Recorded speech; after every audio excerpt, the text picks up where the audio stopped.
for young people watching in particular, this is just one of the most important things, because, as I say somewhere in Madness of Crowds, the problem with being told, the problem with going along with being told to bend the knee, raise the fist, jump through the hoop, is that it demoralizes you.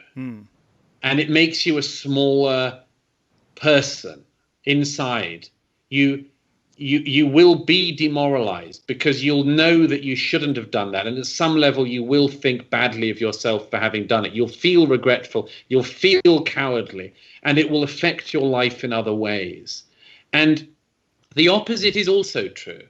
The person who doesn't stand with the mob, the person who doesn't go along with the mob, the person who refuses to walk with the crowd will feel quietly but significantly better about themselves, and I think will be a better person, and they will achieve more in their lives, whatever that is, because they will have self-respect. And that's what totalitarian movements across history always knew, was that you grind people down and make them agree to lies, because you will then be able to make them do anything. You know, there's this, if I can say so, there's this very, very telling thing that happened in the communist era in Eastern Europe. Václav Havel, great late Czech leader, says this when he was one of the great Czech dissidents and playwrights of the period in the 60s and 70s. He wrote a piece once, which is really worth reading again today, where he cites the example of a greengrocer in Prague who has to put up in his window, like everyone else, the notice that says, "Workers of the world unite." And it's sent by party headquarters to all greengrocers, and you all have to hang it. And Václav Havel says a number of things happen from this.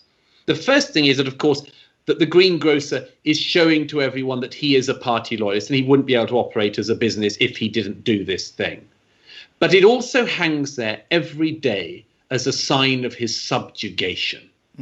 It's a little thing, but it hangs there as a sign of his subjugation.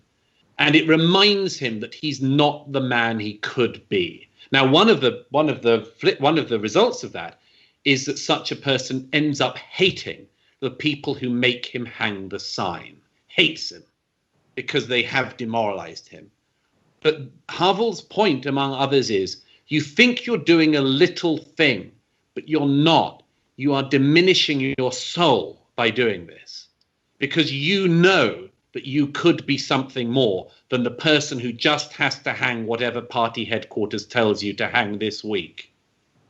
Well said. Thank you. Outstanding.